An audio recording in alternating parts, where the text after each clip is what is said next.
Good morning. Good morning. Wow, this is a first for us.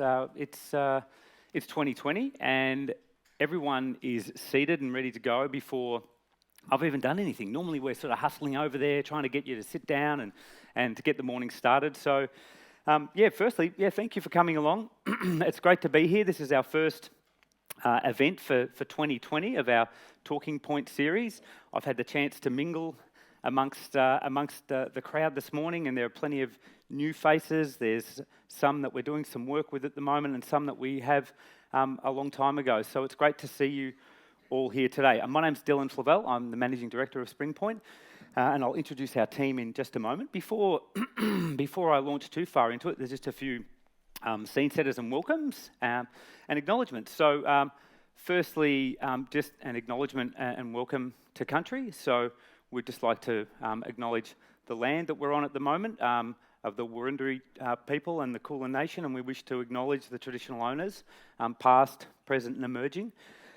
I'd also like to just take a moment to acknowledge those people who are in the room who are new and from a bunch of different organisations today. So if you're first timer here today, I was one of our crowd, first talking point, put your hand up. Wow, that is a lot. So we've probably got about 80 or 90 people in the room, and it looks like 60 of them are new, so that's terrific. So welcome to those groups. I know we've got some small teams here today as well, so that's terrific.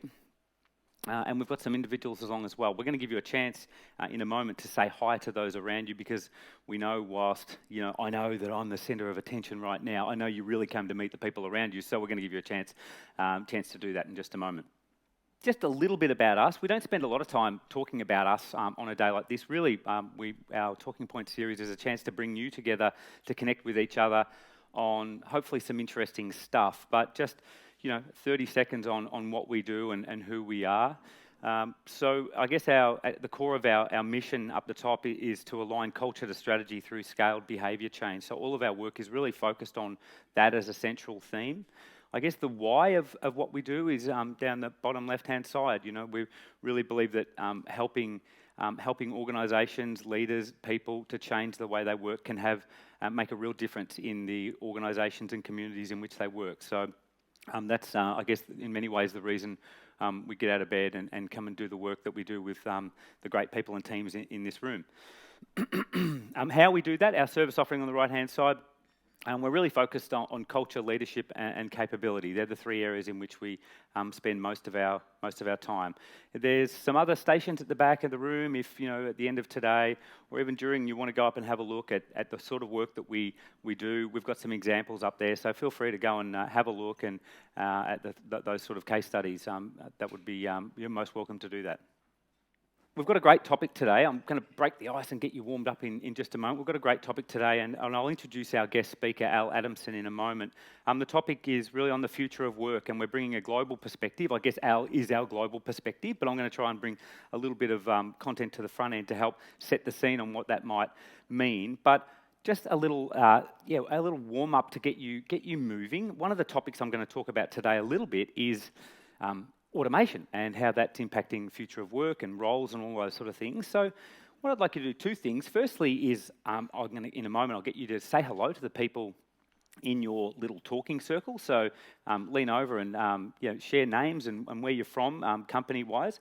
But then I want you to have a bit of a chat amongst your group about this question. If there was one thing in your life that you would like to automate, what would that be? What would you be able to just automate out? So it's a hello and a meet and greet with the people around you, and just a bit of a chat about that question. What would you like to automate if you could automate something? Okay, terrific. So I think from that I can see we've got our talking wheels well and truly greased. Were there any just highlights from the automation? Could you just quickly give me three? I need three things that we're going to be automated out of the collective lives of people in this room. Have we got one? Yes, Serge. House administration. Anything in particular, or was it just was kind of really smart, some cool tech playing there. That's good. Nice one, house administration. Any others? About down the front here. Ironing. That probably happens already. That's probably a thing. You just need deep pockets to be able to get your own sort of auto ironer. Yeah, cool. What about in the middle there? Yes, I'll get two. Go for it. AI mental load. Oh, gee, I feel like we're going to reach deep into sort of some cognitive process rewiring there. Floors that going to be tricky. Terrific. And there was one more. I got this. Don't you? This said blue shirt, blue pants. Yeah, terrific. Just taking some of that decision making out at the start of the day. Terrific. Okay, folks. So the way we're going to run this is I'm going to talk for the next 5 or 10 minutes on some themes that I think many of you will also see, but we've gathered over the past year or two in thinking about the future of work. So some themes that are really influencing and impacting the future of work. Then I'm going to introduce and hand over to Al, who's going to spend about half an hour sort of talking through some of his observations around the implications of that for leadership. And then we're going to hand over to you to have a chat and explore what that means to you, which bits are relevant, how they come to play in your own life, but also certainly in the organisations in which you work. So that's our next time this morning. We're going to get you out in plenty of time to get off to your next thing. So last year, actually probably a year and a half ago, a bit over a year, 12 months ago, spent some time in the States going over there with the specific intent of really trying to understand what was happening in the world of work and what it meant for the way we operate and support you as a business, and what it meant for I guess employees and organisations more broadly. I spent some time at a bunch of organisations, at a university, looking at innovation at Stanford University and looking at the trends in organisations that have been happening over the past 3 to 5 years and what's predicted and anticipated. Spent some time at a big conference which had a really strong focus on future of work, and then came back and really tried to summarise what we saw and what the research was saying about the future of work and some of the major and most pervasive influences on that. So I'm just going to spend 5 or 10 minutes sharing the 5 themes that were most prominent in many ways, as a way of just sort of helping us go, these are the sort of things that are happening. What are the implications for those? So the 5 themes are up there, and on your seats, you each have a quick summary of those. So feel free to take some notes if you want to add some things, and you'll note on the other side of that handout that you have, there's also some space as well. So make sure that you use those, and they give you a little bit more depth than what's up on screen.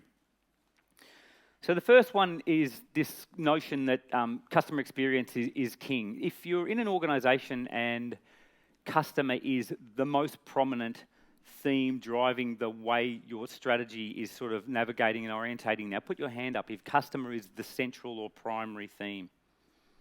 Okay, yep.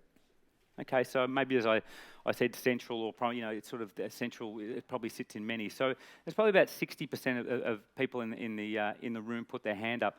So obviously this is a big theme, and I guess what we've seen in the past, not just in the past few years, probably in the past 5 to 10 years, we've seen the cost of technology come down significantly, and we've seen the proliferation of information, which means that most organisations are able to compete equally well against each other on the product and service they have. There might be something new that pops up, a new product, a new service, something that hasn't been seen before, but quite quickly we'll see that thing have others join in.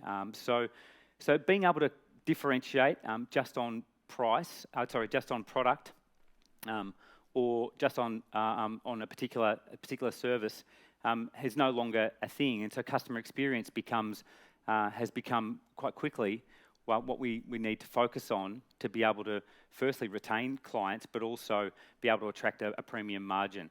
And I think I probably shared this last year. CX is king. By 2020, customer experience will overtake price and product as the key brand differentiator. Well, we're sort of we're there. So it's certainly happening. We know that this is central, and perhaps even for some people who didn't put their hand up, it's like, well, it was actually central, 12 months ago. It's the norm now. So we know it really matters. Second big theme, which is a really interesting one, is this notion of hyper-specialisation. So again, in many ways related to the decreasing cost of tech and the proliferation of information, we've seen small organisations be able to start up, come up with great ideas, great products, great services, and because the flattening of the world or the globe, I suppose in many ways in terms of the ability for clients to reach customers, tribes globally, no longer are organisations able to work in sort of protected markets. So what we find is these niche companies who are very specialised, they solve a particular problem for a particular person, and they can reach those people globally. So you get this sort of hyper specialisation within organisations. No longer do we tend to go to organisations who say, well, the brand will just do it for me. I'll just go to that company because I know they generally work in that space. We're more selective. We're more choosy because we know there are smart people, smart organisations who are focused on the problems that we experience as customers. There's some interesting spin-offs on that, what that implies for the way organisations and people in organisations and ecosystems need to work. There's this concept of, if we're all hyper-specialised, how do we connect much better, even cross and outside of organisation, to come to play for our customers, to bring joined-up experiences. That's a really interesting one that has implications for leadership and team and organisation. The third one is this concept of saw this significantly as I went to Stanford University. I mean, one of the most glaring statistics that underpins theme 3 around willingness to self-disrupt is just the lifespan of organisations. I think as the lifespan of people in this room is going up, which has a massive implication on the world of work, the lifespan of organisations is going down significantly. So the average lifespan of an S&P company 20 years ago was sort of 67 years, and now it's down to 20 years. So organisations are dying. They're being disrupted and they're not coming back. So a few years ago, we were in many ways talking about, as organisations, how do we be ready for disruption? How do we be ready for when things happen to be able to respond quickly? And so the next progression of that is not how do we respond quickly, but how do we self-disrupt ahead of time, cannibalise our own product, because if we don't do it, we won't have perhaps the capacity to be able to come back from disruption from other organisations sort of doing it to us, if you like.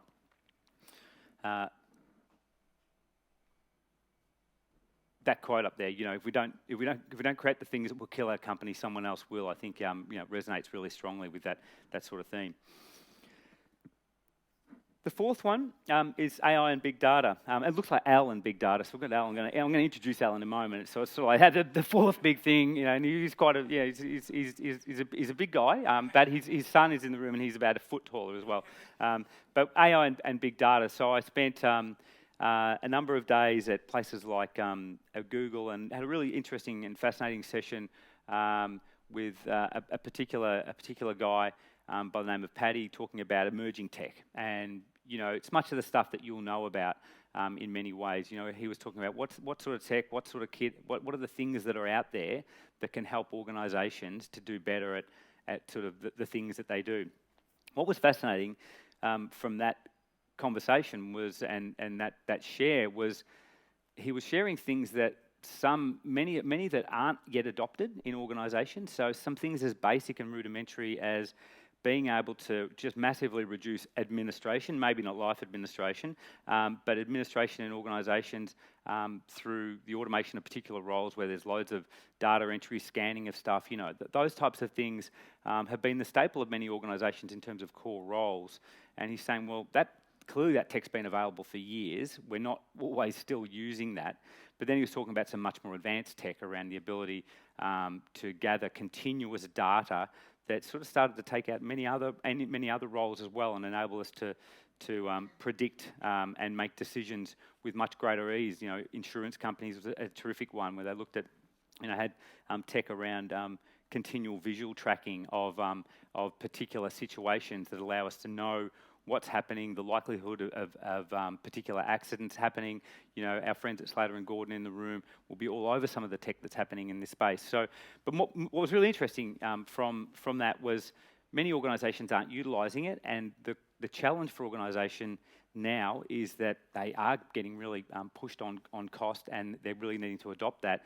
And so he was sort of flagging the biggest challenge in organisations is having the people and capability aware of the context to be able to ask the right questions of massive sets of data to be able to come up with great product innovation and solutions. So really in many ways, not a data problem, but a people problem. So really interesting from a future of work perspective. But certainly, the big thing is that it's happening now. And I had a really interesting conversation with someone in the room, Jill's down the front at the start of the day, saying, hey, in Australia, we don't have quite the same exposure in many ways as many other countries in the world to some of the needs for efficiency, but it's happening, and it's happening quite quickly. And I've certainly noticed it in the organisations I'm working with, they're really now starting to ask the right questions of their data and systems to be able to support innovation. And the last one is speed. I guess it's a really interesting situation that we had, probably 10 years ago, 15 years ago. What would perhaps help differentiate and be something that really gave you a foothold in the market is your brand presence, the size of your organisation. And now what we're seeing is the ability for organisations to be able to quickly evaluate, make decisions, and then be able to move quickly is actually seen as probably the number one competitive advantage. So things have changed. You often hear tech companies talking about frictionless technology. How do you provide a great customer experience through frictionless technology? I think the next emergence is how do we create great organisations through a lack of friction within organisation, within people, within teams, our ability to make speedy decisions that sort of support our businesses. So I guess the result we're seeing there is that change ability is now trumping size and reputation as organisations know that their products and services are rapidly evaluated every day on social media. No longer can they just lean into brand and their size and their reputation. They have to lean into the value and impact of their product and services. So they're the 5 big things that were most pervasive to me, and there are probably a couple of others as well that you could add to that. One that's been prominent in not just in Australia, but we've had a number of royal commissions into things that are really big issues that cut to integrity of major institutions. You could talk to that, the ethics and reputation and integrity of organisations and organisational life, and how that is more pervasive. So there's probably another 1 or 2 that you could add, but I'm going to sort of stop there because I think that sort of starts to paint the picture. And many of those themes, you go, yep, I get it. I can see those things, or we're not seeing it so much in our organisation, but I know it's coming. One of my key takeouts of this, if I sort of take it back a little bit more proximal to the work that we do, is that all of these things broadly involve people and leadership type stuff, and some of them are obvious to see and some of them less obvious. I mean, customer experience is king. Creating customer experiences requires creating great employee experiences and is fundamentally got a human aspect to it. Hyper-specialisation talks to the ability to collaborate across and out of organisation and to partner more broadly to support impact and outcome. So the ability to collaborate is a massive theme. Willingness to self-disrupt brings about notions of mass creativity and innovation and doing things that we haven't even thought of, and being able to ask the right questions of data, for example, to be able to come to some of those things. So context is something that machines aren't very good at. We are good at that. So what are the uniquely human capabilities and leadership capabilities that we'll get into that we need to lean more into to be able to ask the right questions of data? And speed, I talk about how do we create frictionless organisations, where we can make decisions well, we can agree and disagree quite quickly and well, and continue to progress. So you can see there are massive people and leadership implications in all of those. So I think that's a good time for me to welcome to the stage Al Adamsen. So Al, do you want to come up and you can take a seat while I just introduce you? So I feel lucky, super lucky to have Al here today. I met Al probably 10 or so years ago, 10 or 12 years ago.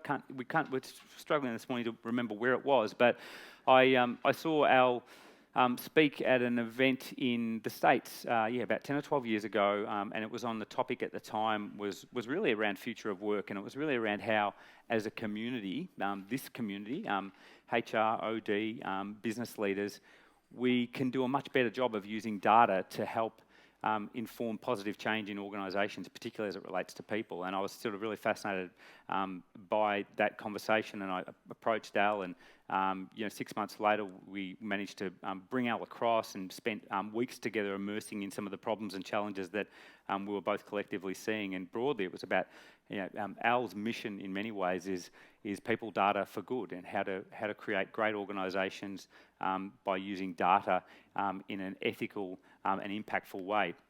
I've got a bit of a bio on Al up here. There are many things up here to talk about.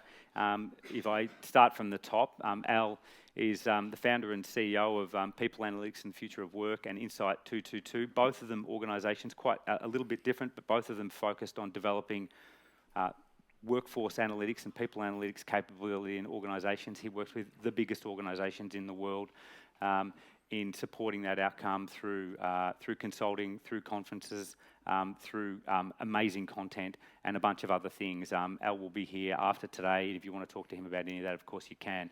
Al is out here. He's got an event on next Tuesday. It's People Analytics and Future of Work. We're going to give away 2 free tickets to this conference in Sydney. It's got an amazing host of people, which Al plays a role in, but he plays a role in stewarding and bringing all those people together. He's really focused on developing capability within this type of community. As a background, getting deeper into Al, and I'm not going to labour this, but he's done and seen a lot. He's been a consultant. He's been in organisations. He was the head of workforce analytics at Gap. He's been in large consulting organisations. He's now an entrepreneur with his own companies, which are doing amazingly well. And I should say, because it feels like you need to, when you're going to profile someone, you should give them the most recent and great highlight for them. Al was nominated as the top within the top 100 HR influencers globally last year, and the names that sit alongside that are Paddy McCord and Ulrich and Josh Burson and all those sort of guys. So we're super lucky to have him here. Super lucky to call him a friend. If there's anything else you want to say about yourself, you can. I think I said a lot there, but you can share more. I've never been so embarrassed in my life. So, I'm good. So I'm going to hand over to Al now, and we're going to spend sort of half an hour hearing a little bit about your story on this topic. All right, Dylan, Thank appreciate you, it. May I get the clicker from you before you run? You can have the clicker. All right, thank you, sir. All right. Good morning. How's everyone doing? All right. I know you've been sitting for a bit, so I want to do a couple things right out of the gate, because I do want you to understand a few things about me. As Dylan mentioned, I am here with my son today. He's a student at UC San Diego and taking some time off. We're traveling down here, and who knows how long he's going to stay down here. So if anyone's looking for a worker, there you go. There you go. But since he and his sister were little, we've done what we call gratitudes and affirmations. And so I want to say that how grateful I am that so many of you came out this morning, how grateful I am to Dylan for asking me to come, and frankly grateful for all my colleagues who, over my history as a professional, have effectively built this body of knowledge that I feel a caretaker for. I have a responsibility to get out in the world, and I approach you as a learner. I am not coming in here and saying this is the way it's right. I have an acute sensitivity to showing up in a foreign land as an American and saying, okay, this is how we do it, and this is how it's right. I mean, that's a bunch of crap. Okay, what's going to be appropriate for you and your organization is going to be created, and you are going to obviously take a leadership role in doing that. By the way, who here is in a large enterprise responsible for leadership development in some way, or has a role in influencing that? Okay, who here is a consultant in leadership development or training? Okay, so most of you I see are in the leadership development profession. I have been in and out of this realm for quite a number of years. I really don't know what it means in many respects, and we're actually going to talk about that, because how does that differ from talent management? How does that differ from creating a culture? How does that differ from IO psychology and bringing these principles to work through technology and a variety of other methods? So we're going to talk about that. At the end, my objective is to leave you with maybe 2 or 3 ideas that might be a bit disruptive. So I ask you to put on that learning hat and ask, what if? What if this were possible? What if we did things a little bit different? Because we all fall into what I'm going to talk about is our structure of interpretation. Has anyone heard that term before, structure of interpretation? No? Okay, structure of interpretation is effectively this, is that we all have our perspectives, right? And how are our perspectives formed? They're formed by the set of experiences and whether it be work, educational, or relational, that have formed the lens by which we see the world. You follow me? It's not just a perspective. It is something that we have to understand in each other so we can adequately empathize. We are all just not one person. And as we talk about defining leadership, I want us to appreciate that. So let me tell you really quick my structure of interpretation. As was noted earlier, I am first and foremost a father. So I'm going to come back to that. Oops, how do I go reverse? The reason I am so passionate about this field is because my kids are going to be entering the workforce. And right now, situation is, at least in North America and increasingly in Europe, is that we have people who are literally, according to Dr. Jeffrey Pfeffer, dying for a paycheck. Everyone know who Dr. Pfeffer is? He's a Stanford University psychologist, wrote many books, Knowing Doing Gap. We had the great fortune of him presenting at the People on the Future of Work conference in San Francisco a couple weeks ago. First time he and I met in person, and he was suggesting that we in HR, training, leadership, people analytics, are in the wellness business. We have to understand that our well-being as human beings is paramount. And a lot of good things happen after that. But to get lost in these notions of engagement, commitment, and leadership, it can get esoteric really quickly. So going back to my structure of interpretation, that's where I come from. I come from an economics background. I think about how the dots connect both historically and moving forward. Anyone else with an economics background in here? Okay, a few of you. Stats, anything? A couple of you? Well, for the most part, I can say anything I want about that now. No, I'm kidding. It's we are going to talk about big data and analytics a little bit, and I have all kinds of opinions, but I'm not going to go down that rabbit hole because I'm not a huge fan of the discourse around those topics right now, and I'll share why. So just to wrap up, I have been inside organizations. I've struggled. It's been frustrating, and it's been wonderful sometimes. I have been a consultant. I have also tried to build community on this. Yes, I have my frustrations. At the same time, the learnings that we've gathered and in 2020 and beyond, I truly believe we're at the crux of something that's really, really in orders of magnitude beyond what we've experienced before. And the principal reason is because of young people. I grew up in what we call the suck it up generation. I'm a 52-year-old man, say, you're lucky to have a job, do what you're told. And now young people, given the state of talent markets around the world, have options. And they're starting to wake up and realize that they have options. They can go do other things. So how does that affect culture? How does that affect leadership creating that culture? So that's what we're going to talk about. So given the amount of time I have, I'm going to go pretty quickly. So the evolving nature of work, to me, looks like this. Where we historically, if we have a high competitive advantage, long-term viewpoint, and want sustainability as an organization, what do we need? We need people to do that work, right? And there's been this scarcity mentality. If we get these people in, what do we want? We need to retain them at all costs.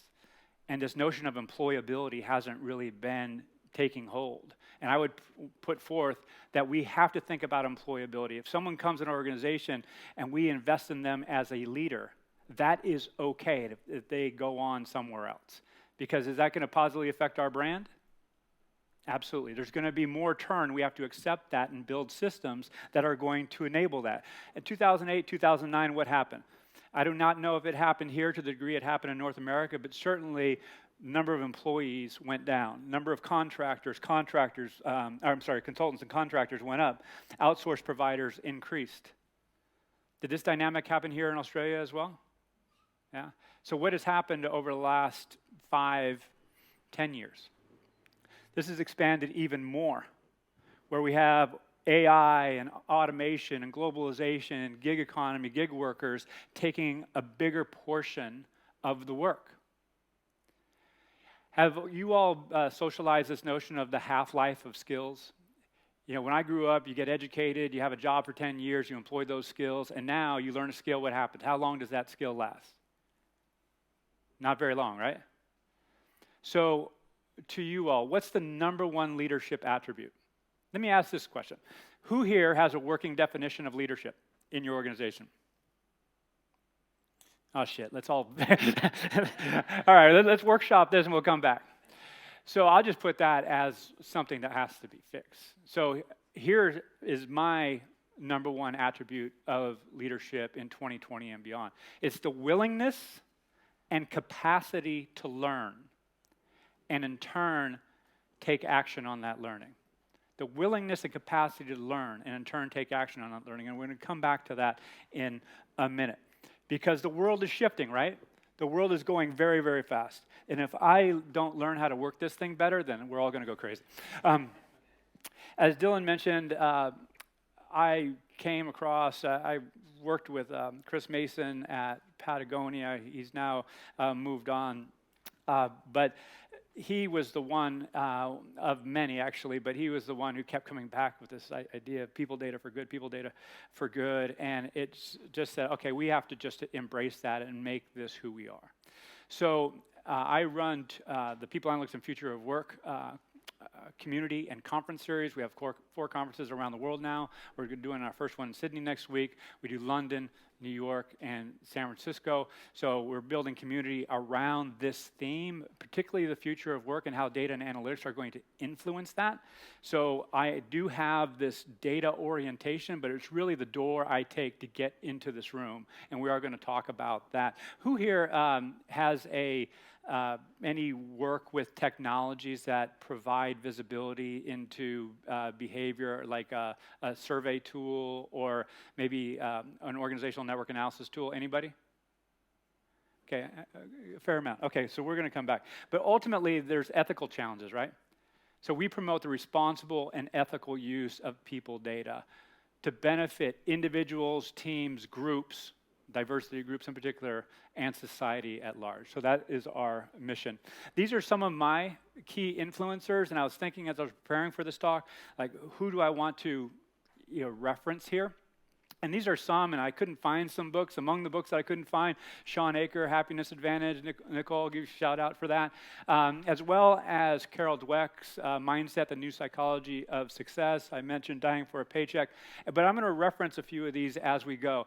And I want to be really sensitive, too. I don't want to sound like the pretentious, well-read jerk guy, because that's not why I'm putting these up. What I am doing is saying some of this has research backing, that it's been validated by some other great thinkers. And again, if this resonates, great. This middle one, actually not middle one, Inside Out Coaching, it's written by one of my heroes, and I use that term very reservedly, because he talks about if you're going to be a coach, if you're going to be a leader. By the way, what does coach mean? And I'm really big on words. One of my best friends is Jeffrey Marks. He's a Pulitzer Prize-winning writer, and he's a word geek. And so he came up and said, when he was speaking publicly one time on a stage, he said, what's the word coach mean? If you're a leader, many times you coach, go coach. Where's the word coach come from? Anybody? Anyone know the root of the word coach? A coach is a horse-drawn carriage to take a person of importance from where they are to where they want or ought to go. Now think about that as an individual. Wouldn't that be a beautiful thing if your job as a coach, as a leader, is to help an individual or group to take them to where they want or ought to go? It's a different mentality. Right now, much leadership comes from what I call a knowing place. Coaching comes from a knowing place. And we're going to talk about that in a second. So, Inside Out Coaching, Joe Ehrman, it's talking about understanding our structure of interpretation, developing a coherent narrative on our history, what brought us to this point. And that takes some self-work, work that not many people have put in. So how can you expect a leader to be a leader if they can't lead themselves? Okay, so that notion there. So in my view, and we're going to accelerate here, in my view, and by the way, I don't have a bunch of crazy, colorful, fun slides because I'm really setting the stage for the discussion. I'm going to start, if I haven't done so already, put some ideas and concepts forward that, again, might be a bit new or disruptive, or they might validate existing thinking. But I'll be interested in, as we do our groups, what you think. So I wrote an article years ago called Feedback is Garbage. I also wrote an article, Performance Management is Stupid. So I probably alienated 80% of the room. So, and this is why, going back to feedback, again, it comes from, in many people's mindset, a knowing place. Okay, I know that I have to tell that person what they should have done better because maybe they made a mistake or what have you. I don't believe that to be true. I believe we have to come from a learning place, that growth mindset. Who's familiar with Carol Dweck, growth mindset? Okay, fantastic. Fantastic, because I am going to cite the Microsoft example in a minute, which is one of the more beautiful stories around business transformation that's ongoing, of course. And actually, I'll just touch it right now. They don't use the word feedback. Does anyone know what word they use? Perspectives. This is my perspective. They might use the word feedback historically, but they're not looking for, hey, this is your perspective. So in language I use, and we're going to talk about OQIs, observations, questions, and ideas, because after the basics, we as human beings, in my view, want three things.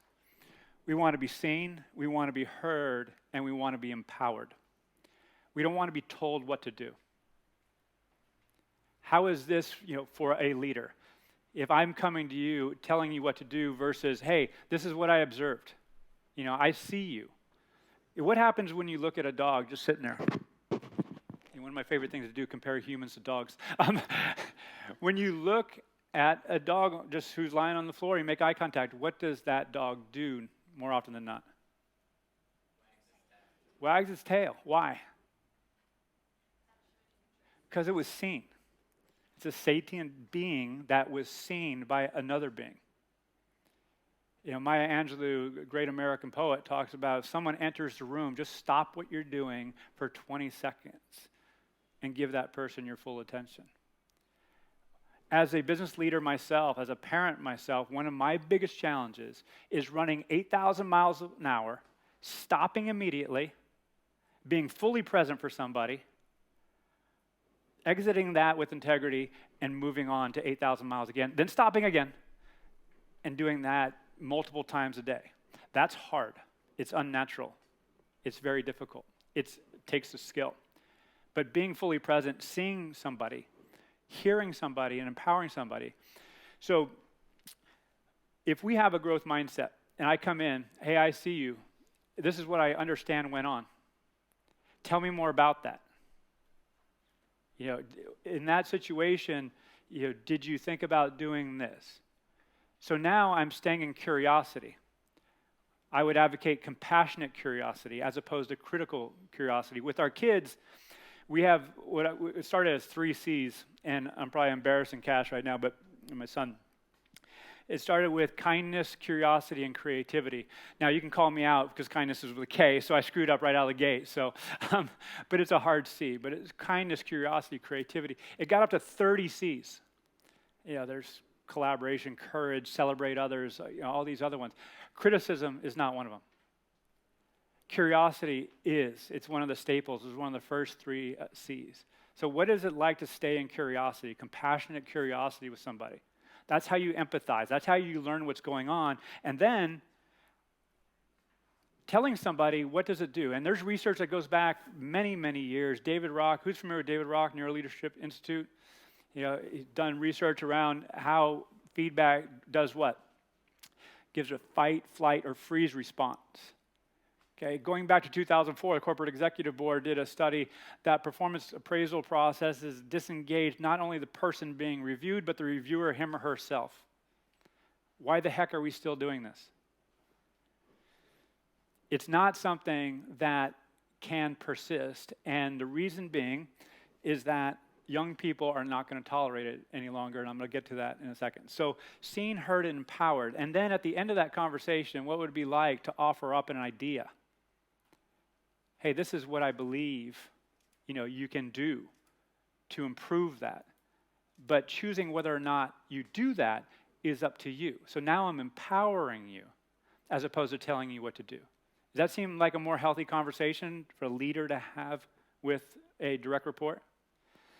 By the way, in my definition of leadership, I don't use the word manager. I believe managers manage processes and businesses. They don't manage people. Does anyone need to be managed here? Does anybody want to be managed here? If someone tries to manage me, they're going to get an FU really quick.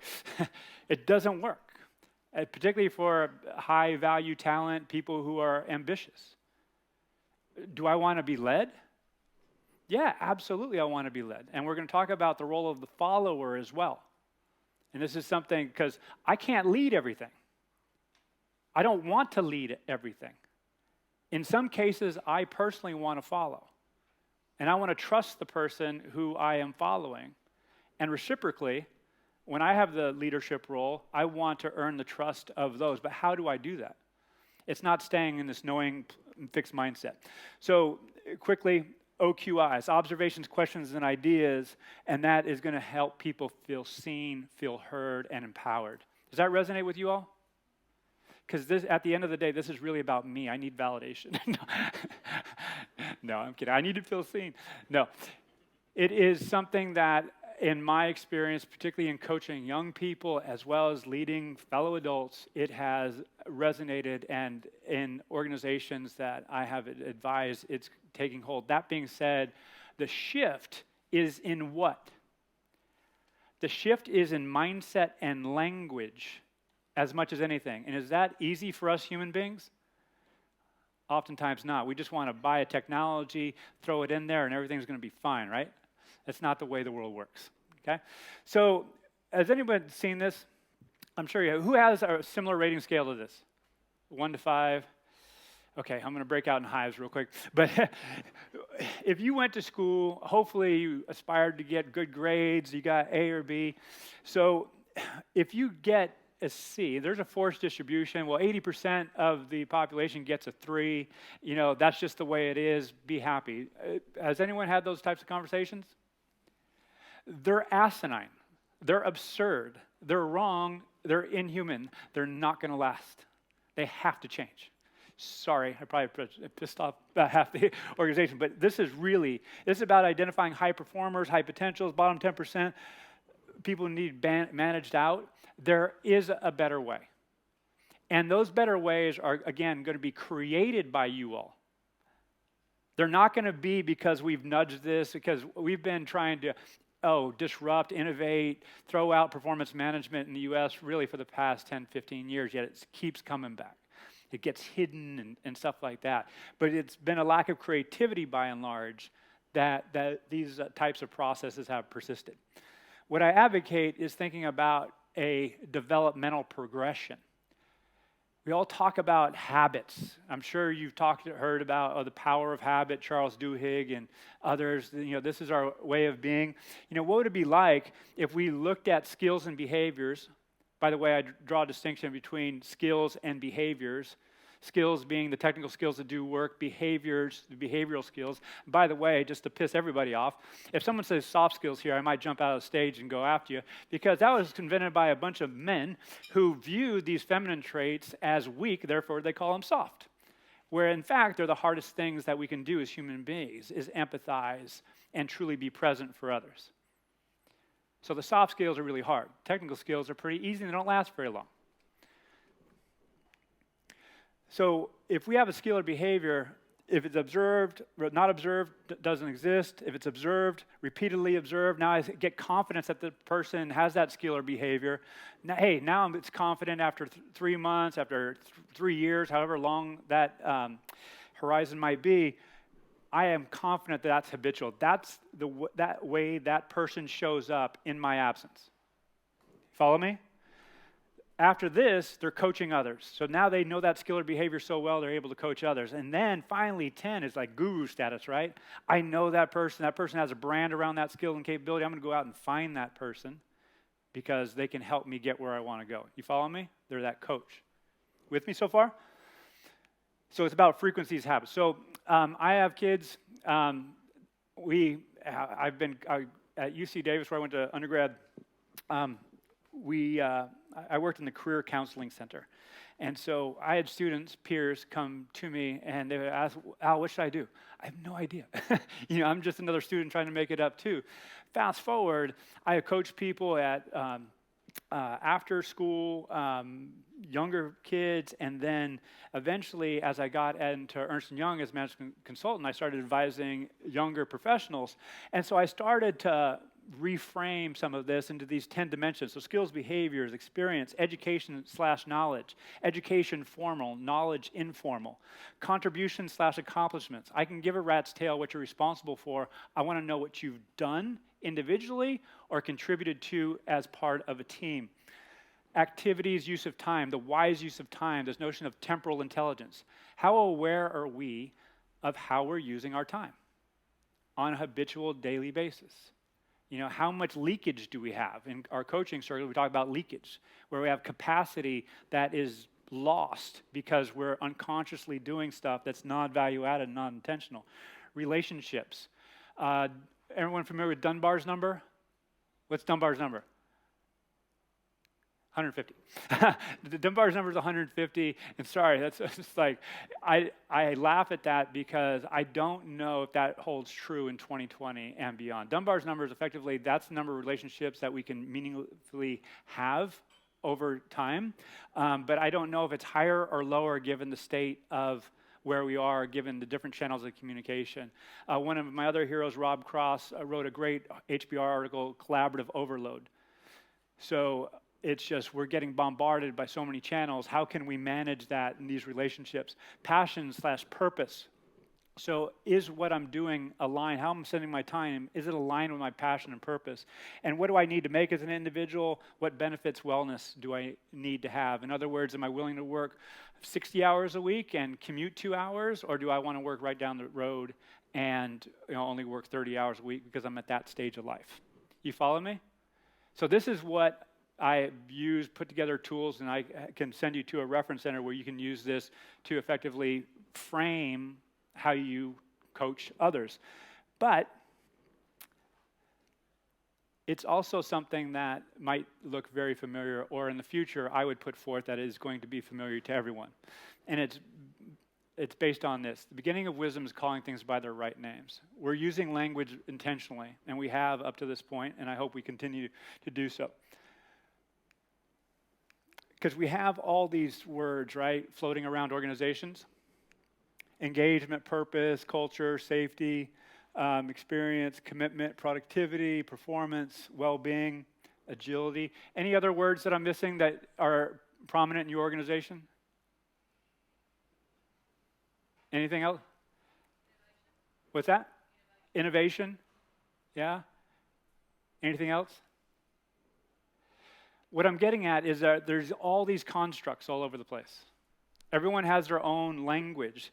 And how do we bring it together into a cohesive, mission-centric guide? And that's what Microsoft has done.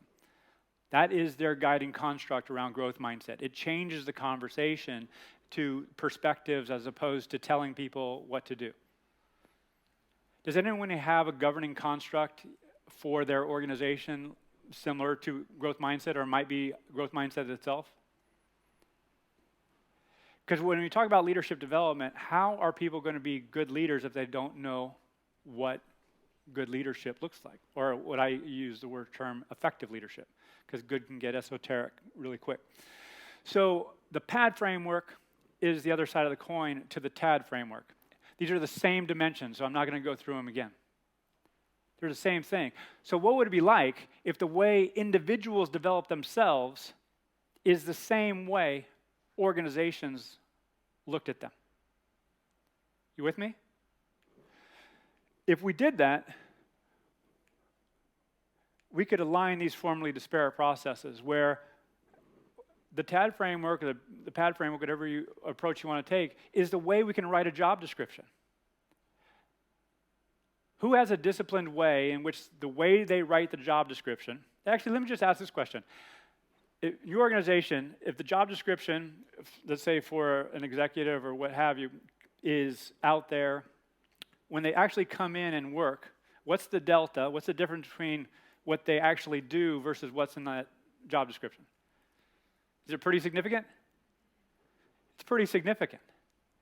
We don't have a framework for what that should be in many organizations. And the ideal future state is this, is that, okay, I'm going to go into this database. I'm going to have this role. I'm going to see, okay, who has the skills, who has the behaviors, who has the education, who spends their time in this way, who has the passion, who has the financial compensation parameters that can fit in here. Does anyone have a process like that? Why not? The reason being is, number one, we have a crisis of creativity, we have a crisis of courage, we have a crisis of clarity to bring these out, and we don't have the governance processes in place. In other words, we don't have the right people in the room thinking strategically. And in another presentation, if I had more time, there's this workforce planning, leadership development, all this stuff. What I think we need to get to is this idea of work strategy or work transformation. In other words, as AI, globalization, other things disrupt the nature of work, in my view, we need to learn faster and appropriately. And I agree with Dylan, we have to disrupt ourselves. We have to anticipate disruptions and get ahead of that. And we have to take some risks because not all the time we're going to be right. But at the end of the day, if we're stuck in our way of being, we're going to lose. And that's at all levels of the organization. That is a non-negotiable. I wish it were different. But I have to disrupt myself, too. And it's not easy all the time because, again, it carries risk. And by the way, I'm not going to spend too much time about it, but can you also use that framework to assess and develop talent externally? So what it would be like to evaluate an external candidate through the same lens as an internal candidate and develop people accordingly? You with me? So by the way, this is a meta framework. It's not the framework. So you don't have to adopt it hook, line, and sinker.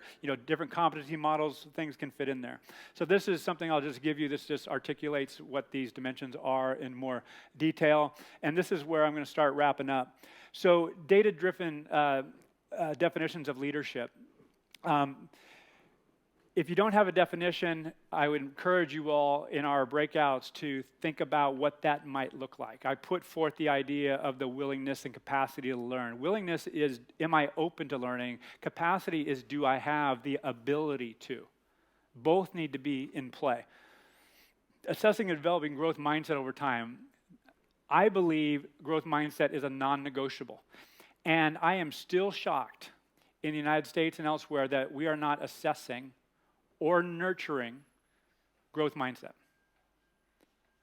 I don't understand it, particularly given the need to change like we just agreed on. It needs to happen. Number 3, the role of leadership assessment in promoting diversity, inclusion, and belonging. So again, going back to the definition of leadership, we're going to show up. Effective leaders are going to be different in different situations. The idea that there's one leadership model that everyone has to fit into that, and that was promoted in Good to Great in the early 2000s. And again, I appreciate diversity to an extent, but I believe if there's someone who's an introvert, oh, by the way, that's another book, Quiet, by Susan Cain. If you're a parent and if you're in this field, it's a non-negotiable read. Susan Cain, Quiet, The Power of Introverts in a World That Can't Stop Talking. So in Good to Great, they talk about level 5 leadership. Most of those level 5 leaders were, in fact, introverts. So it's not getting up in front of a room and jumping up and down. So are we appreciating the diverse ways of leadership and diverse ways people show up within groups? The role of data and analytics. So I have a big passion around the fact that this is not adequately appreciated. And I'll be very brief. What is AI? Let's just for a second call it automated analytics. So analytics are what? They're analyzing a bunch of data, right? You with me? That data is historical data. And that data is analyzed based on, more often than not, what's called the frequentist approach. The frequentist approach, you just get all this data and then you're going to predict the future based on that. What does that not account for? And what does that assume? What does that assume? That the future is going to be like the past. And that is not the case very often, and increasingly it's not.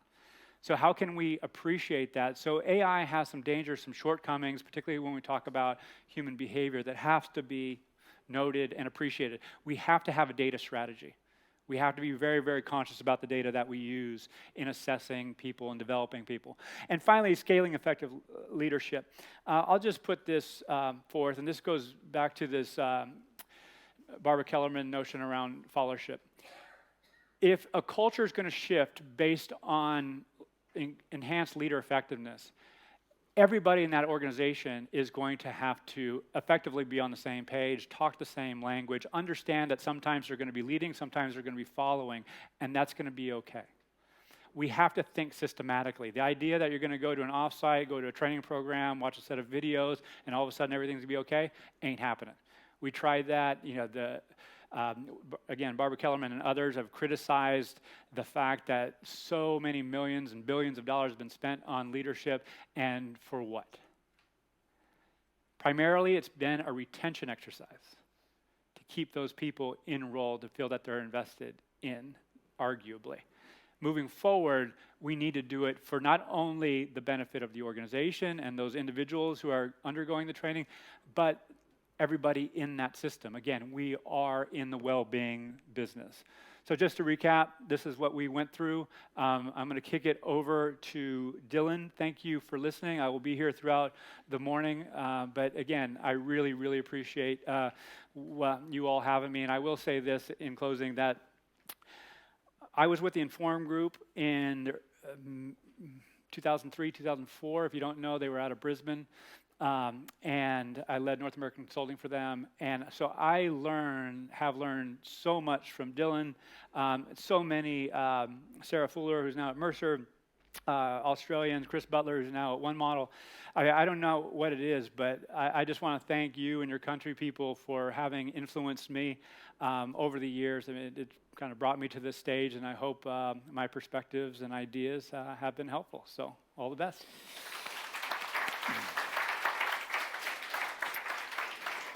Okay, so thanks, Al. We're going to circle back in a moment, but we want to give you a chance to just digest a little bit. There was a lot in there, and when I said to Al, "Hey, you got 30 minutes," he's like, "30 minutes? I got an hour and a half in me, easy, without drawing a breath." So there was so much in there, and I took a whole bunch of notes myself, but I really want to give you a chance to digest. So to help that, we've got a couple of questions. I'm just going to ask if we can switch screen to our mentee. There's a couple of questions. So if you have your phone with you, we've got 5 questions that will just help you think about some of the things that Al has just shared and get a bit of a read in the room.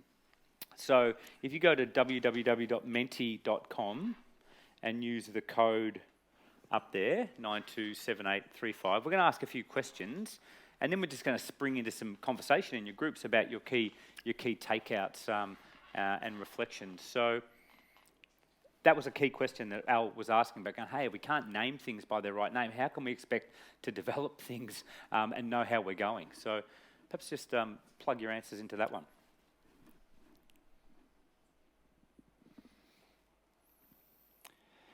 Got a perfect score so far. Oh, someone messed up. Maybe we're trying to automate leadership. Maybe that was one of the...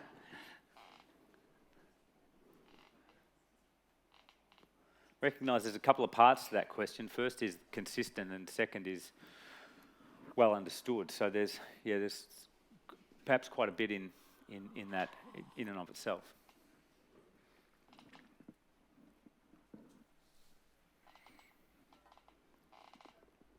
Okay, so I think we're sort of getting the picture there. There's I think some of Al's conversation clearly relevant to themes in the room. Everyone felt good this morning. Now they leave. Okay, so let's. I'm going to keep moving. There's a few people still plugging in. Let's go to the next question. Oh, am I doing that? Am I the next question person? No. Okay. Thanks, Michelle. I just blink and it happens.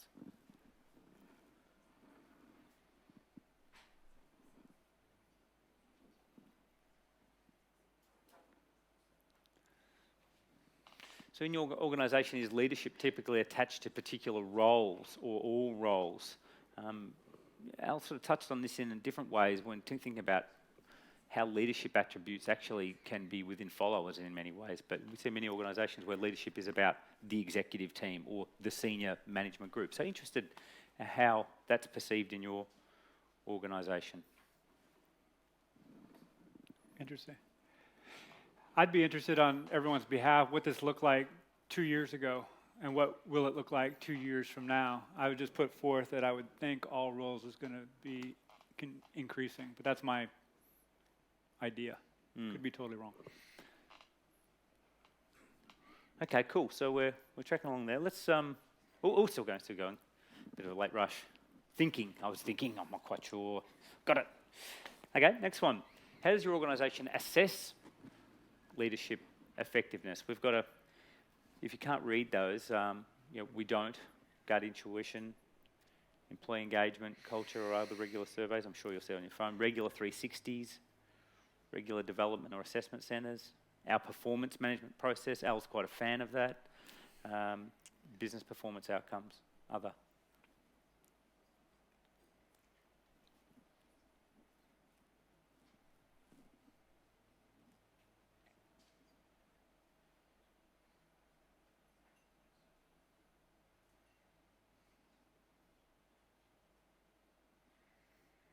Yeah, there's a lot in the green pile, and there's a lot of different metrics in there: engagement, culture, other regular surveys, which could be broad.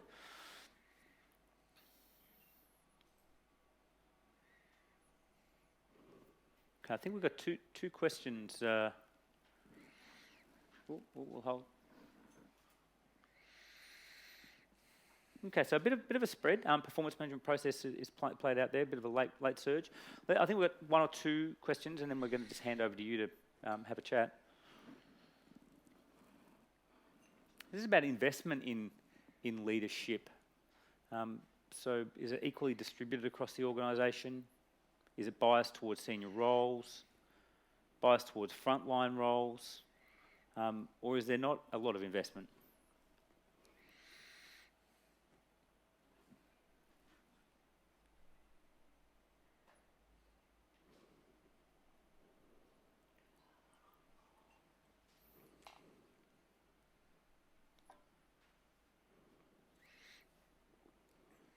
Cool, interesting. I think it. Oh, we're still going. Okay, so really positive to see that equally distributed across the organisation. We know that bias towards senior roles has been something that we've seen and questioned the impact and efficacy of that in terms of creating systemic change. So that's a really interesting one. I think last question. Based on your organisation's strategy and challenges, do you feel the investment in leadership development is appropriate, too little, too much? What's the sentiment and commitment to that? I'd say this population is rather biased. Yeah, there might be a little bit of that. Hey, don't bring your data thing over here right now. You're telling us you weren't going to talk about that.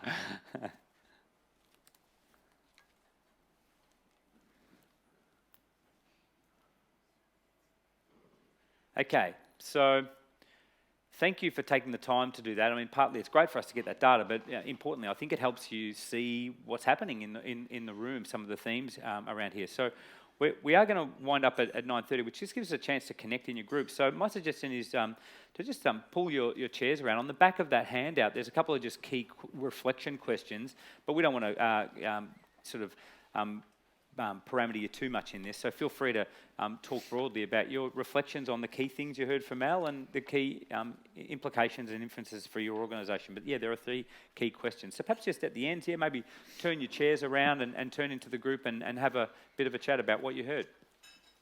We'll give you about 10 minutes or so. Okay, folks, so one of our big commitments on a day like today is to get you out on time. We know you have things to do.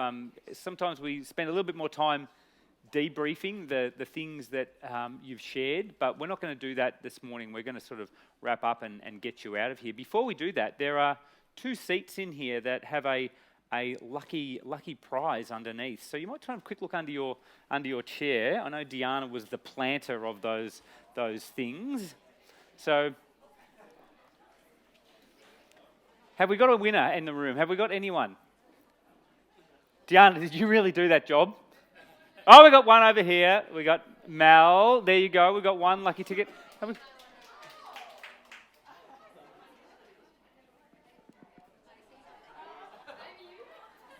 Oh, Jill. It might be Jill. Hang on. Okay, so we're still rifling around for the other Wonka ticket. It's Jill. Okay, so next Tuesday, we know that this may or may not be possible for some of you, but next Tuesday and Wednesday, the People Analytics and Future of Work conference is being held in Sydney, and so that's 2 free tickets to one to Jill, actually one to Jill and one to Mel. So round of applause for our lucky winners. If you can't make it, you might want to donate it, or you might want to go up and sort of just corral that person to flag that that's something that you would like to be at. There's an amazing lineup of speakers. I don't know where Al is. He's not here to promote. Oh, there he is. He's still here. So so before we finish up, obviously wonderful to have you in here. We thank you for coming along, as Al said, making the trip along to spend some time. I hope it was valuable for you.